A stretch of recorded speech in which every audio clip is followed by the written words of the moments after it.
How's it going, everyone? In today's video, I'll show you on how you can use Ollama and VS Code. So first things first, you want to navigate through the extensions tab. It's going to be this specific button right here. And of course, once inside, you then want to search for Ollama. Now you want to install the Ollama chat option. So click install, trust publisher and install.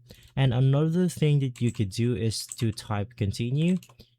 And then we are going to get the open source AI code agent that allows us to simply use a chat model for Ollama onto an open source AI agent. So let's just do the same thing where we install the continue option right here. So let's navigate back to our Ollama to see things right here.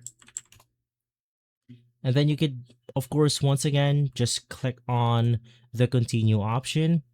In here, you can click select model, add chat model, and then you want to click on the Ollama option.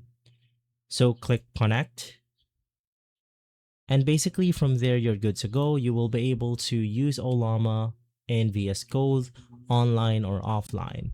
And so guys, if this video has been helpful, leave a like, subscribe, and follow us for more videos like this. Thanks for watching.